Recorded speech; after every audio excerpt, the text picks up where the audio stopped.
Welcome to the New Books Network. Hi, I'm Elizabeth Ferry. Welcome to another rebroadcast from the RTB archives. From Brandeis University, welcome to Recall This Book, where we assemble scholars and writers from different disciplines to make sense of contemporary issues, problems, and events. Today, as usual, your hosts are me, John Plotz, hello, and to my left, the inimitable Elizabeth Ferry. Hello. And we are joined to my further left by Christina Thompson, author of a compelling new book, Sea People, The Puzzle of Polynesia. Hello. Hi. Hey, it's awesome to have you. And her book is going to be at the heart of our conversation today, which is and the conversation is going to be about how cultures and communities are imagined, especially the case of Polynesian ones, how cultural revivals and renewals occur through what media, and also, very germane for our Recall This Book organizing principle, the role that people's conceptions of their shared past play in those revival movements. So we're going to begin with Sea People, and Elizabeth will then add an article that over the past quarter century has had a huge impact on how people think about Polynesian cultural connections and cultural identity. And as always, we'll end up with Recallable Books, which are suggestions for further readings. So I'm going to resist the temptation to introduce Christina as thoroughly as she deserves. I hope you will look her up online on your way to ordering her book. But I will say she's the editor of the Harvard Review, and since 2000, I think. Is that right, Christina? So correct. Almost two decades as editor of the Harvard Review, and author of a previous book, a 2009 memoir, Come Ashore and We Will Kill and Eat You All, which I have to say wins the prize for the best book title that we've ever had in the RTB booth. So, Christina, often the way we start here is to just ask the guest to kick us off by telling us about their book. So can I throw it over to you? Okay. So this book, let's see. I've been writing about the Pacific for, I don't know how many decades, several. And I wrote this earlier book that you mentioned, Come on Shore and We Will Kill and Eat You All, which was really, I thought of it as a history of contact between Europeans and the indigenous people of New Zealand, who are Polynesians, known as Maori. So that was what my understanding of that book was. It was actually sold in the end and shelved as a memoir because... My bad, I just called it a memoir. No. It is a memoir, actually. It's just I was resisting the idea because what I really ended up doing was looking at this history sort of refracted through my own experience of having married into this Maori family. So to me, I was really focused on the history, but I used my own experience as this sort of lens. So there's a chapter in that book called Hawaiki, which is a chapter which told the story. It was set in Hawaii, in Honolulu, actually, and it had to do with the fact that my husband's father died, and he had to go back to New Zealand. And so when he was gone, I was there in Honolulu thinking about New Zealand, and it's sort of, the big sense of the Pacific and the Polynesian diaspora was very present to me.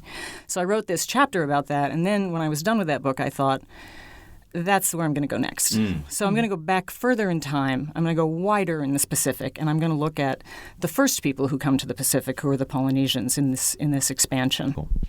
And so your book, I mean, I don't want to caricature it, but you are telling like several stories at once, because you're telling the story of the settlement of Polynesia, but you're also telling a kind of scholarly story of how later scholars, some Western, mostly Western, not all Western, then come to kind of reconstruct that story. Yeah, I mean, one thing that I thought was so great about the sort of tacking back and forth, we can use this. Yet another non-sailor using a sailor metaphor, which I have learned a lot about that phenomenon. Careful you don't jive. In reading. Exactly. Is one of the things I loved about that was sort of, you pose this puzzle of, sort of how did people get there? How did all these people get to all these places? But then the other puzzle is how do we know that, right? And so there's all this mobilization of linguistics and archaeology and ethnography and mythology, geology, and I just think that's a really the sort of feeling of these multiple stories being told works really well. Thanks. That is a good description of what it is. I mean, what happened was that when I got this idea that I'm going to tell this story of the epic history of the Polynesian expansion, which is I think what it is, and then I had a moment and I thought, actually, that's a novel. That's like Moana. I mean, I can't do that because I don't have the material. It's too far back in time. They're oral cultures. There's no what is it? What is the evidence? What am I going to use to tell that story? So then I thought, well, okay, what do we know? And there's quite a lot because people have been thinking about this for hundreds of years. Pretty much as soon as Europeans arrive in the Pacific, they meet Polynesians on these little islands and they go, whoa, how'd you get here? Who are you? Where'd you come from? So as soon as that question gets asked, which is, literally kind of at the end of the 16th century, it's mainly in the 17th and 18th and then into the 19th and on forward. But I mean, it's a lot of centuries to be compiling sort of inquiry, as it were. Yeah. And inquiries that seem commonsensical to us, too, like word list inquiries, like noticing linguistic commonality. Right, absolutely. Right. I mean, they start figuring out the linguistic stuff much earlier than you would think because the sailors make word lists for practical purposes. Right. And then, there are all these different pathways to thinking about it, all these different avenues. So there's linguistics, as you say, there's archaeology, there's what does the mythology tell us. But, and even the mythology is tricky because, it's oral traditions are themselves very, very slippery sources. Sure. Yeah. And no one even had access to them except people who spoke those languages until the mid-19th century or early 19th century. So there was just a lot of really interesting approaches to the problem, and that's what I ended up tracking. Yeah.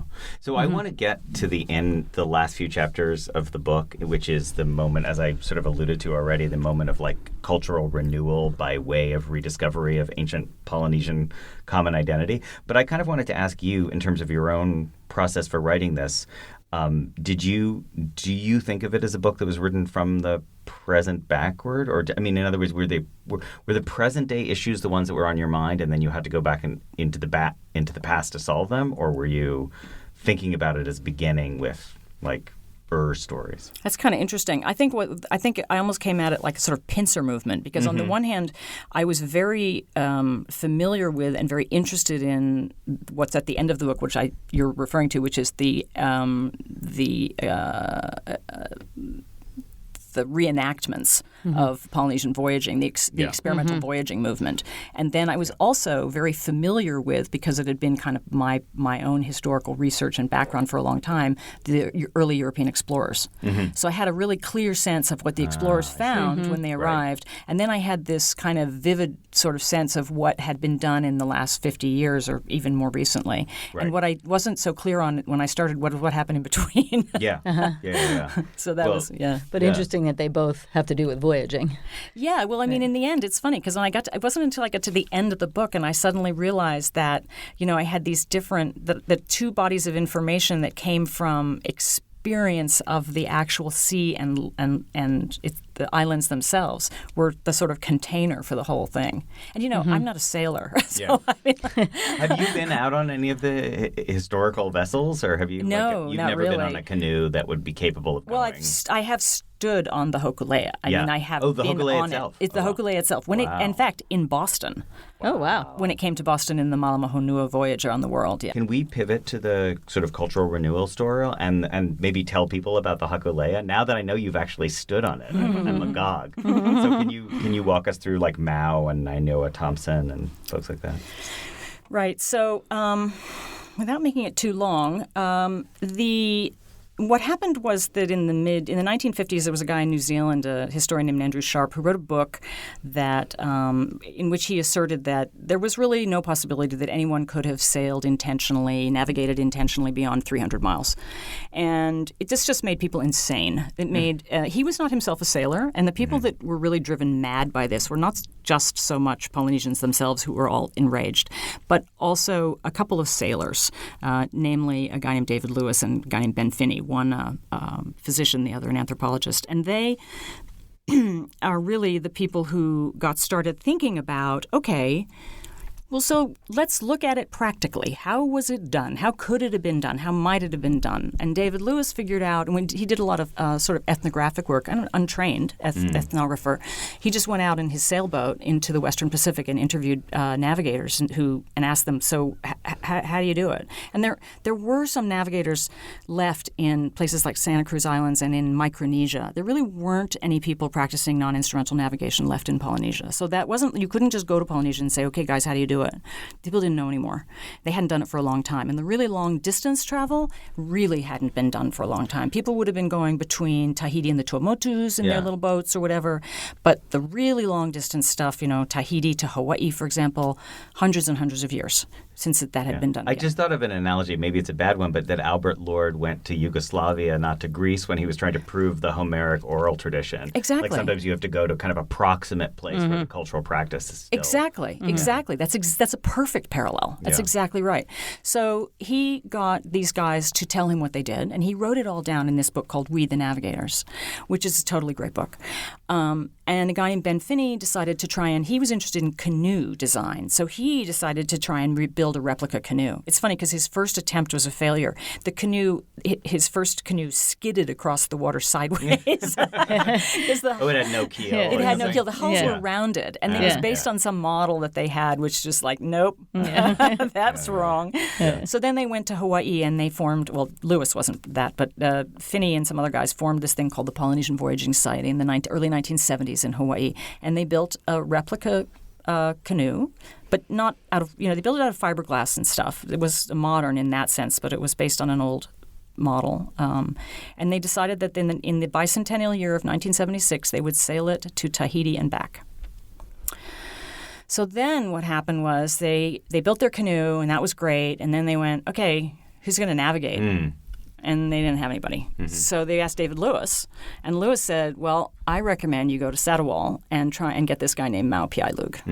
And they asked Mau to do it, and he came and navigated the canoe from Hawaii to Tahiti in that year using only his own understanding of what was going on. Just look at a map while Christina's telling this story. I mean, that is no mean feat. I don't care how much geosynchronous tracking you might have. That's impressive. Well, plus the really, really amazing thing, I mean, I have a slide that I sometimes use when I talk about this, which is if you look at where Mau came from, it's over in Micronesia. It's a smallish area. It's a group of islands that run mostly east-west, and he wasn't traveling from there to New Zealand routinely or something. I mean, he lived within that region, and they asked him to navigate the canoe from Hawaii, a place that he had not been to Tahiti, a place he had not been to, which is a distance of like 2,400 miles. North-south, which means that you're crossing latitudes and means that the sky is changing in a major way. Like different stars are available to you. I mean, and the wind bands are all east-west. Well, they're east-west except in the middle because you got to cross over the equator. East-west, you get nothing. Right. You've got the equator and the doldrums. Exactly. Right. So I mean, it was massive what they asked him to do. A lot of times, we just go, "Oh yeah, Mau did it," but whoa, and then there's. Yeah, the story goes on, but that was the amazing first thing. And then younger people from Hawaii, including Nainoa Thompson, subsequently piloted the canoe, learned how to do it and piloted the canoe. And then several other people from different islands learned how, and Polynesian Voyaging Society, expanded non-instrumental navigation and wayfinding. Can you pull out the Bishop Museum Observatory story? Because I love that. Well, so with Mau. So Lewis is there with Mau, and they're all there, and they're thinking like, okay, Mau, we got this thing we want you to do, and this is going to be hard, this is tricky, but we need to show you the sky because there's no way he could know what stars to use because he'd never been there, so he wasn't going to be able to just invent. He wasn't going to be able to know what his star compass was telling him without understanding of these constellations. So they took him to the Bishop Museum Planetarium, and they rolled the sky, the way they moved it the way he would see it. So they trained him on the sky. And Nainoa later studied in the planetarium as well in order to really understand what the sky was going to do. Yeah. It was kind of a great solution to the problem. Yeah. I mean, and also, sometimes people think, oh yeah, it's like now you've done something that is modern, and so it's sort of like not fair. It's like cheating. But of course, if you'd grown up making those journeys, that sky would be known to you. You would have, right. So it was a shortcut. Yeah, I mean, to me, it just had amazing resonance with the other part of your pincer, which is the Enlightenment moment where Cook met Tupaia. So Tupaia being like wait, Tahitian, is that right? Sorry. Yeah, he was actually from Mara'iatia. Right, yeah. But Tahiti was a stand-in for that. Yeah, but for us. Right. So that moment where Cook and Tupaia are trying to exchange geographic knowledge on totally different bases, but they nonetheless, there's this fascinating chart, which you will see in the book, which represents a kind of syncretic, synthesized knowledge. Right. I mean, there's all kinds of theories about how that chart was made, because on the one hand, it's basically a chart that Tupaia drew of all the islands that he knew. And it's a lot of islands. And then people are looking at it going, okay, which islands are those? And some of them it's clear what they are, and some of them it's really not clear what they are. Yeah. And then some of them are in a strange orientation in relation to each other. Right. So there are all these theories about how that kind of happened. So it is truly one of the great documents of history, because it is a physical, graphical representation of two completely different sort of bodies of knowledge or ways of thinking about geography coming together and being fused. That's incredibly exciting to me. And ways of thinking about images and what images are supposed to be telling you, right? Well, absolutely. I mean, one of the other things about Tupaia, of course, is that there's a whole collection of paintings that he did that also reproduced in the book. One. I think, with a lobster. But there are a lot. There are a lot of them, and if you one of the things, if you look at Polynesian graphical tradition or decorative traditions, it's basically geometric, abstract. Mm-hmm. Sometimes there's some representation, but stylized, very stylized. Mm-hmm. The turtle, whatever, some other kind of thing. And here he is all of a sudden being exposed to people who are drawing sort of naturalistically, and he starts to do it. He starts to do it in himself. And it's so interesting. Just a fabulously, I think, a brilliant person, Tupaia, and hugely adventurous intellectually. Yeah. That's the way I see him. Sort of curious. And curious. Yeah. Now, just to flash back to the 70s now to make the connection, because Elizabeth's going to bring up an article from the 90s. But so there's this moment, which you describe so compellingly in the book, where you've laid out the sort of the backstory of the Hokule'a, which is definitely a story of collaboration across cultures. But when it is launched, you describe like the crowds in the Big Island to watching it leave harbor in Hawaii. It clearly is this profound moment of like cultural, I don't know what's the right word, empowerment, renaissance. I mean, revitalization. Yeah. I mean, I think it was understood at the time, but in hindsight, it's really been clearly understood as a very important moment in Hawaiian self-determination or sort of, kind of renaissance is what they always talk about it. And it coincides with a lot of other things like the revival of hula, the opening of a school of Hawaiian studies, a whole discipline of Hawaiian studies officially at the University of Hawaii. All these things are happening at the same time. Yeah. So there's all this interest in language, there's interest in dance, there's interest in tattooing coming back. All of these things are happening sort of in the 70s, and the Hokule'a is absolutely symbolic of that. And it's really, the Hokule'a is absolutely 100% the embodiment, a symbol of Hawaiian pride and pan-Polynesian pride, because it is, of course, shared in the sense that it's the voyaging history of all of the people of the islands. Well, I was actually going to ask you to unpack that one a little bit more, because so as an American citizen going to Hawaii, it's really interesting. Like, I've always gone there with a bunch of other 19th century academics, so you get the 19th century backstory of Hawaii vis-a-vis the United States, which is, you can look it up. It ain't good. But I was wondering about how much that is about Hawaii specifically, or Hawaii metonymically. Like, do people think of that as standing in for a whole Polynesian culture? Like, there's a sense of pan-Polynesian connectedness there. Very, very definitely. Yeah. And what happened was that the best sort of way to point this out or show this is that when the Hokule'a sails on its first voyage with Mao, navigating from Hawaii down to Tahiti, when they arrive in Tahiti, now they've been out of radio contact because they have no radios on the ship or on the canoe, but they have had a companion vessel which has been in radio contact with Tahiti.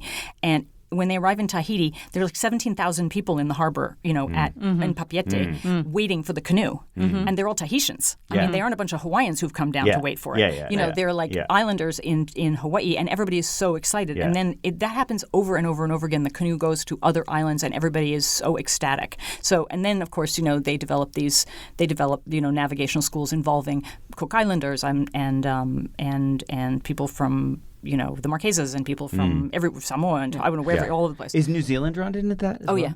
New Zealand's definitely part of it.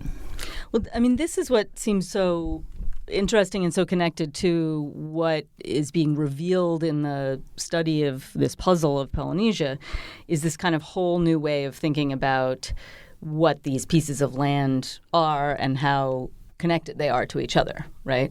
And I don't know if this is the moment where I can bring in, because it's sort of all about kind of trying to crystallize that notion. So the article that I wanted to talk about is by, and my apologies to our listeners who will notice if I'm not pronouncing this correctly, Apeli Hau'ofa, who's a Tongan, Fijian writer and anthropologist of Tongan descent. He was born from Tongan missionaries in the territory of Papua.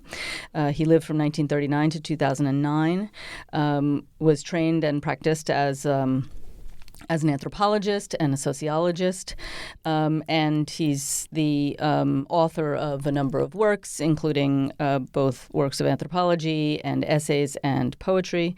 But what I wanted to talk about was a very famous essay that he wrote published in 1994 called Our Sea of Islands. And it's really a kind of exhortation and argument about, rather than seeing these things as islands in the sea, we should think about them as a sea of islands. And he argues that Pacific Islanders were, I'm quoting, connected rather than separated by the sea, far from being sea-locked peoples marooned on coral or volcanic tips of land. Islanders formed an oceanic community based on voyaging. So it really seems like this, the kinds of responses you're talking about to these wayfaring expeditions are instantiations and kind of performances of that idea. Yeah, I think it's true that a lot of Polynesians, readily gravitate toward that notion of, we are connected through the sea. We are all one people. We've been separated. It's interesting that one of the problems, of course, the consequences of colonialism in the Pacific is that the islands are separated by nation now. So you have, and also by language, because my husband, for example, he doesn't speak French. So when we go to French Polynesia, he can't speak to the Tahitians. Yeah. And they don't they don't really have a language in common because his Maori isn't that great. So if he did have good Maori, could Tahitians they would do better. Yeah. They'd do better. They would do a lot better. They would do well. But it wouldn't be super smooth, but it would be, they would have a lot in common. Right. So, and he can understand a lot of stuff, but it isn't. I mean, language loss is also another. Yeah, language loss is a consequence of the whole thing. Absolutely. In fact, that he doesn't, his Maori is, and I'm sure he's not the only one, right? Right. Yeah. Totally. Yeah. He's not. So, and Hawaiians, anyway. But that sense of connectedness is really. I just actually wrote a little piece about traveling in Polynesia with a Polynesian because I go behind him when we travel in Polynesia. I stay behind him and he engages with people because everybody loves him. Yeah, you mentioned that in the book. Yeah. One of the things I thought was so fascinating about this essay, and it's really beautifully written, and it's written in this sort of context of particular arguments about development and dependency and these kind of nation-based ideas, and he's kind of arguing against that. He describes it as a form of belittlement, right? This sort of notion that all these tiny little poor islands and they don't have enough resources and they're too dependent on remittances, and he's sort of proposing this alternative view based on wayfaring and sort of proposing things like remittances and traveling to go to university in other places or to work in other places as a kind of contemporary version of wayfaring. And isn't it wayfinding, by the way? Sorry, wayfinding. Anyhow. The thing about it's interesting about that that Our Sea of Islands concept has been picked up by so many people. I mean, almost nobody's written about the Pacific since then without using Hau'ofa's terminology. Sure. It's such a beautiful phrase. I totally thought it was like a 19th century poem or something. It really is. It really is. And there's one of the just even in our anthropology, one of the interesting kind of newer, it's not really new, but I mean something that people talk about a lot these days is these areas of, what do they call them? They call them sort of interaction spheres, right? So really what you have is, people talk about isolated islands, and there are some isolated islands. No matter what he says, Easter Island is far away from everything else, and it's hard to get to. And there's definitely there are breaks between different groups because, again, partly language, or colonial language, and also who's running the government. Yeah. He seems a little even kind of like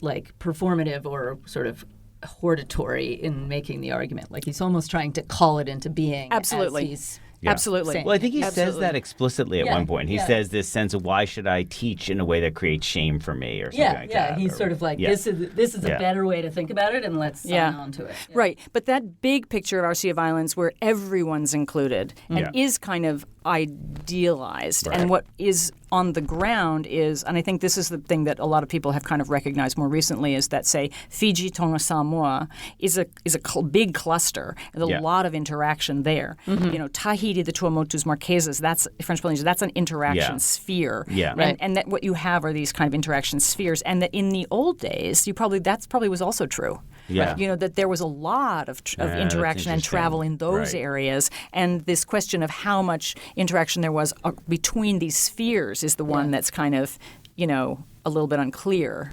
How much travel was Yeah. there between Tahiti and Hawaii, for example? That's a long trip. Yeah. Right. So, One of the things I thought was so interesting about the essay was he sort of describes it coming to the idea and kind of giving birth to this argument, and he places it at the moment of driving the big island of Hawaii and seeing the kind of growth of as an island as these volcanic deposits are being put down, and this kind of notion that Hawaii is growing. And I just thought that was such an interesting kind of it's not exactly the same argument, right? It's not the same argument as saying, well, this is all part of one Oceania. But it's like even the places themselves, they appear to be, and maybe this is even more kind of telling in the moment of rising seawaters, right? They appear to be kind of about to be engulfed, but actually they're not. Okay, so we've put the wayfinding and hula That's quite different. revival movement of the 70s, and then also, Elizabeth, you're looking in the 90s to this kind of pushback against development, you know, the kind of implicitly imperialistic neoliberal logic of sort of development and territorial. Yeah, right. So in the 90s, you have this kind of Sea of Islands as a positive identity. How does it play out like over the Polynesian sphere? Like in New Zealand, how do these things percolate through, or do you know, they? it's really funny because I haven't lived in New Zealand, so I often don't really know what's going on there. But I know that there are some interesting sort of there's like a way that I understand this personally, which is that I will never be a member. You know, I will never be included. But I can be accepted, but I will never be included, if you know what I mean. But your kids? But my kids will be. Yeah. Absolutely. And I have a special standing as their mother, you know. So it's okay that I can, I mean, when I say to my husband, you know, people, there's always a certain amount of pushback if you write about a culture that you don't belong to. Right? Yeah. That's just the way, the time we live in. Sure. Right. So Or particularly one that has been, you know, right, historically marginalized. Absolutely. And by the people that you represent, specifically. Right. Exactly. So there we go. So that's the situation I find myself in, and I worry about it a lot. And I get anxious about it because I don't want to get attacked, and I fear it. So It's awesome because anthropologists never worry about that at all. Right. It's so great. I know. They're just so calm about They're so it. lucky. Right, There's something about the veranda that they sit on, I think. Can you talk about that, Elizabeth? Is it the gin and tonics you guys have every night, or what is it? So deeply untrue, actually. Maybe it might have been true at some time in the past. But Yeah, I wish you guys thought about it less, honestly. I know, right? I have to say, one of the things I like about this Our Sea of Islands article is that he describes the much maligned anthropologist. It's that's really funny. Sticking up for the anthropologist. But I mean, Haupa is quite inclusive. You know, his vision of what he, in another article that's related to this, is written a few years later, he talks about how everyone can be an oceanic person. Yeah. And it doesn't matter kind of where you come from if you take it as, if you care about it and you take it on as a... In this one as well, he says, you know, conquerors come, conquerors go, the ocean remains, mother only to her children. This mother has a big heart, though. She adopts anyone who loves her. And actually, it's based on what I've been reading, there's been some pushback on that, too, right? That's sort of a little bit too positive. Well, there's always pushback. I mean, that's half of his work is sort of pointing out how much division there's been every time he tried. You know, people have tried to say, let's be pan this or pan that, and then he goes, no, we're Samoans, you're Maori, you're something else, or that's writing us out. That's whatever. Yeah. I mean, there's a lot of squabbling. It's interfamily, but it's still squabbling. Yeah.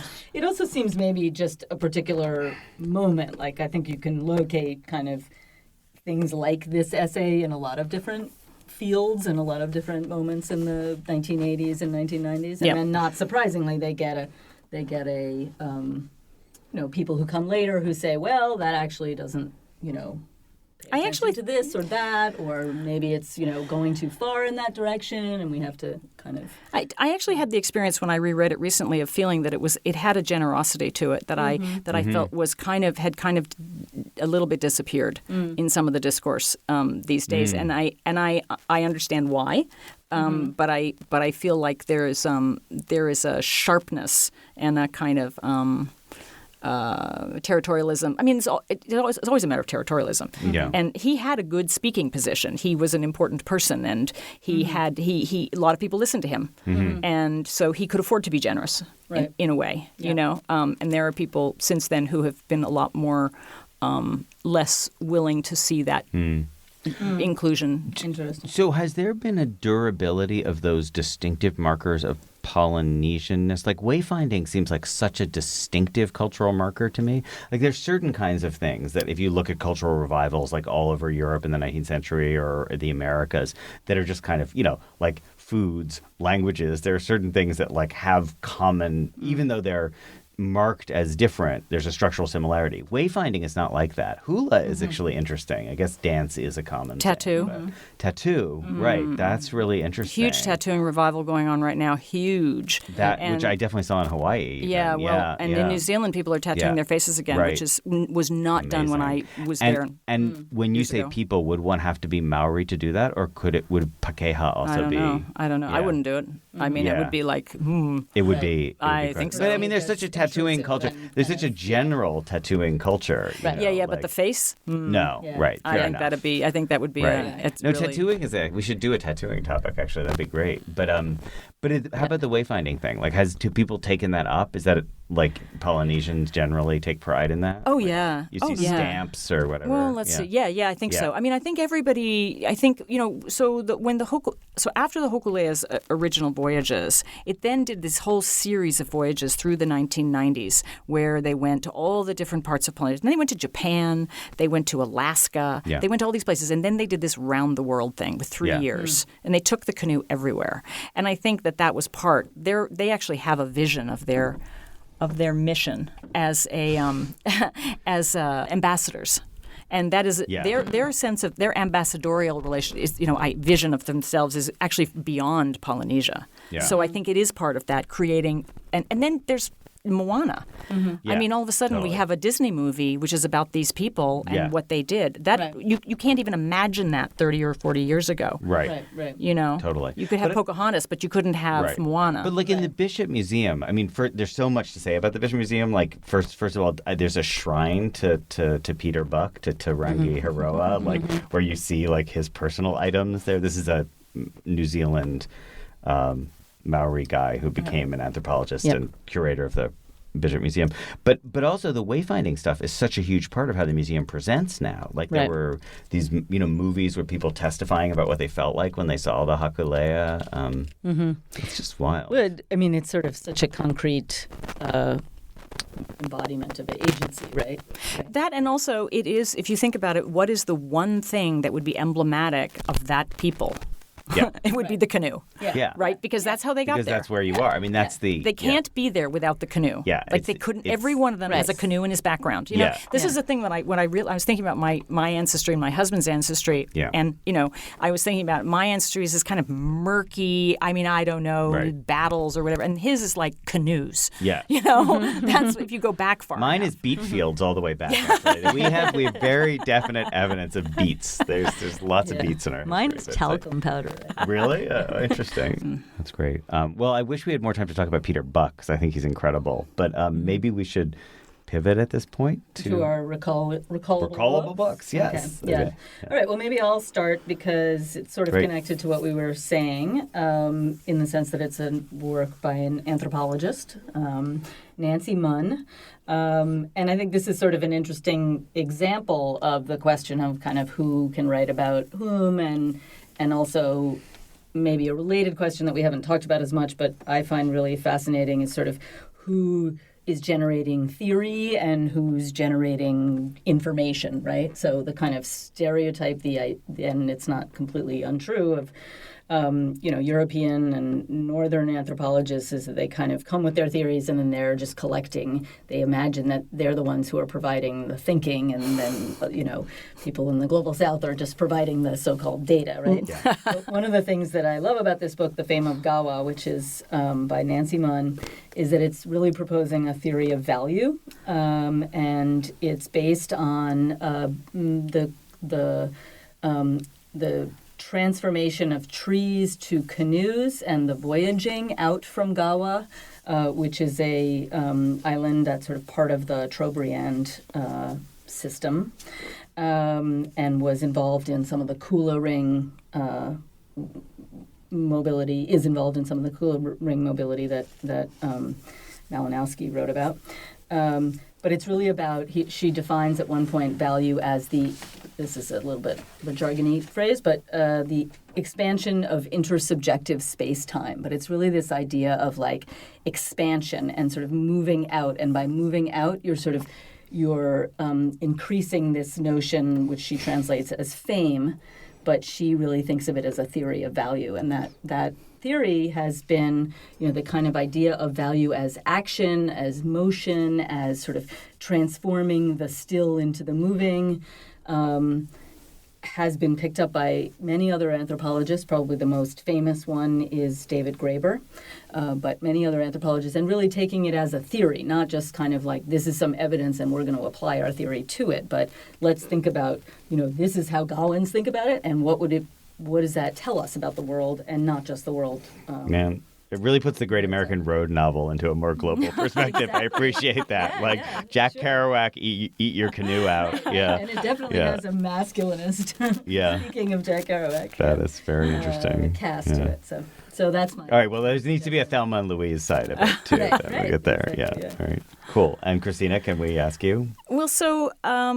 I guess a book that is not, it's fairly recent. It's by Sam Low, L-O-W, and it's called Hawaiki Rising.